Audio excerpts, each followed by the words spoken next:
విద్య అనేది రేపటి సమాజాన్ని నిర్మించే శక్తిమంతమైన జ్ఞాన మార్గం. ఆ మార్గంలో పయనించిన వారికి విజయాలే తప్ప అపజయాలు ఉండవంటారు.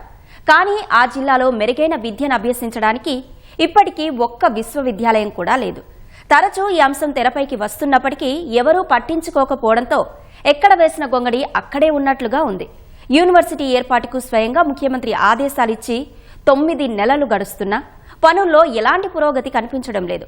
విశ్వవిద్యాలయం లేక ఆదిలాబాద్ జిల్లా విద్యార్థులు ఎదుర్కొంటున్న ఇబ్బందులపై మా ప్రతినిధి మణికేశ్వర్ అందిస్తున్న ground report. Ashwini, good evening. ఉమ్మడి ఆదిలాబాద్ జిల్లా ఒక ప్రత్యేకత సంతరించుకుంది. రాష్ట్రంలోని చదువులమ్మ క్షేత్రంగా ఇక్కడ ప్రసిద్ధి పొందింది. దక్షిణ భారతావనికి చదువుల ముఖ్యగా పేరుగొందిన సరస్వతీమాత ఆలయం కూడా ఉమ్మడి ఆదిలాబాద్ జిల్లాలోనే నిలవై ఉంది. అంటే అక్షర జ్ఞానం నేర్చుకోవడానికి దేశ విదేశాల నుంచి తండోపతండలకు వచ్చి భాషలో శ్రీకారం చుట్టడానికి ఆనవాయితీగా నిలుస్తుంది. ఏ విధంగా చూసినా అక్షర క్రమంలో ముందు ఉన్నప్పటికీ కనీసం ఒక్కటంటే ఒక్క విశ్వవిద్యాలయానికి మాత్రం ఈ ఉమ్మడి జిల్లా నోచుకోవడం లేదు. అంటే పాలకులు ఎన్ని మారుతున్నా, ప్రభుత్వాలు మారుతున్నా ఉమ్మడి ఆదిలాబాద్ జిల్లాకు విశ్వవిద్యాలయం ఏర్పాటు చేయాలనే భావన కనిపించట్లేదు. అంటే అడపాదడపా నాయకులు హామీలు ఇవ్వడం, తర్వాత మర్చిపోవడం సర్వసాధారణంగా మారింది. ప్రధానంగా దీని అంతటికీ ఉమ్మడి ఆదిలాబాద్ జిల్లాలోని 10 నియోజకవర్గాలతో విస్తరించి ఉన్న శాసనసభ్యులైతేనేమి, 2 పార్లమెంటు నియోజకవర్గాలతో విస్తరించి ఉన్న పార్లమెంటు సభ్యులతోనైతే కొంత కదలిక వస్తే మాత్రం ఈ విశ్వవిద్యాలయం సాధించడం పెద్ద సమస్య కాదు. కానీ ఆ ప్రయత్నం ఎక్కడ జరగలేదు. పైగా రాష్ట్ర ప్రభుత్వం అంటే గత భారత ప్రభుత్వంలో విశ్వవిద్యాలయం ఏర్పాటు చేస్తామని ఇచ్చిన హామీ కలగానే మిగిలిపోయింది, నెరవేరలేదు. తాజాగా రేవంత్ రెడ్డి సర్కారు అది కొలువులోకి వచ్చిన తర్వాత పాలన పగ్గాలు చేపట్టిన తర్వాత మళ్ళీ తెర మీదకి వచ్చింది. ఇప్పుడు ఆశలు చిగురింపజేసింది. ప్రధానంగా డిసెంబర్ 4వ తేదీ నాడు రాష్ట్ర ముఖ్యమంత్రి రేవంత్ రెడ్డి ఆదిలాబాద్కు వచ్చారు. ఆయన సభలో మాట్లాడుతూ ఆదిలాబాద్ జిల్లాకు విశ్వవిద్యాలయాన్ని మంజూరు చేస్తామని ప్రకటించడం సర్వత్రా హర్షం వ్యక్తమైంది. ప్రధానంగా విశ్వవిద్యాలయానికి అనుగుణంగా భూసేకరణ చేయాలని చెప్పి ప్రభుత్వ సలహాదారుడు సుదర్శన్ రెడ్డికి బాధ్యతలు అప్పగించడంతో ఇక త్వరలో విశ్వవిద్యాలయం ఏర్పాటుకు అనువైన మార్గం ఏర్పడుతుందని భావన వ్యక్తమైంది.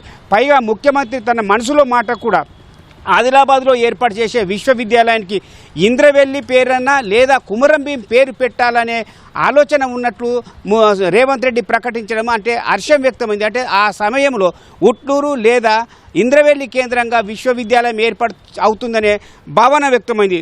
అంటే అప్పటికే దానికి సంబంధించిన విశ్వవిద్యాలయానికి భూసేకరణ చేయడం, అధికార బాధ్యతలు వికేంద్రీకరించుకోవడం చకచక జరిపోతుందనే భావన వినిపించింది. తర్వాత కొంతకాలం అది స్తబ్దంగా ఏర్పడింది. తర్వాత డిసెంబర్ జనవరిలో మళ్ళీ నిర్మల్ సభకు వచ్చాడు సీఎం రేవంత్ రెడ్డి. నిర్మల్లో మళ్ళీ ఈ అంశం తెర మీదకి వచ్చింది. జనవరి 16న ఆయన నిర్మల్ సభలో మాట్లాడుతూ బాసరకు సంబంధించిన ఆర్జీకేట్లో విశ్వవిద్యాలయం ఏర్పాటు చేయాలని తన అభిప్రాయంగా చెప్పాను. అంటే డిసెంబర్లోనేమో ఇంద్రవెల్లి కేంద్రంగా లేదా ఉట్నూరు కేంద్రంగా ఏర్పాటు చేసే విశ్వవిద్యాలయానికి కుమరంభీం లేదా ఇంద్రవెల్లి పేరు పెట్టాలని, తర్వాత జనవరి 16 నాడు మాత్రం నిర్మల్ జరిగిన సభలో బాసర ఆర్జీకేట్లో విశ్వవిద్యాలయం ఏర్పాటు చేస్తే బాగుంటుందని, దానికి సంబంధించిన పూర్తి బాధ్యతలను జిల్లా ఇన్ఛార్జి మంత్రి జూపల్లి కృష్ణారావు అప్పగించడంతో అప్పటి వరకు ఉన్న ఆనందం తర్వాత అయోమయంగా మారింది. అంటే విశ్వవిద్యాలయం బాసరకు వెళ్ళిపోయిందా లేదా ఉట్నూరు ఇంద్రవెల్లి ఏర్పాటు అవుతుందా అనేది ఒక సందిగ్ధత కారణమైంది. ఇప్పటికే ఆ ఉమ్మడి ఆదిలాబాద్ జిల్లాలో కేవలం డిగ్రీ కళాశాలలు ప్రభుత్వ పరంగా చూస్తే కేవలం 21 కళాశాలలు ఉంటే జూనియర్ కళాశాలలు 46 కళాశాలలకి పరిమితమైంది. అంటే ఉమ్మడి ఆదిలాబాద్ జిల్లాలో ఉన్నత విద్యను నేర్చుకోవాలని, విశ్వవిద్యాలయాలకు అడుగు పెట్టాలనే సామాన్య మధ్యతరగతి ఆదివాసీ గిరిజనుల కళ చాలా వరకు నెరవేరకుండానే పోతుంది. పైగా రాష్ట్రంలో ఉమ్మడి ఆదిలాబాద్ జిల్లాలో ఒక ప్రత్యేకత ఉంది. భౌగోళికంగా నైసర్గికంగా చూసిన ఎన్నో సహజ వనరులకు పెట్టింది పేరుగా నిలుస్తుంది. సున్నపురాయి నిక్షేపాలు, సింగరేణి బొగ్గు గన్లు, ఆ సహజమైన అటవీ సంపద, అట్లాగే నల్ల ఎర్రరేగడి నేలలు దీనికి అనుకూలంగా ఉంది. పైగా ఉత్తరాన పెనుగంగా ప్రాణహిత నది ప్రవహిస్తుంటే దక్షిణ గంగగా పేరున్న గోదావరి పరవులతో ఇది ఒక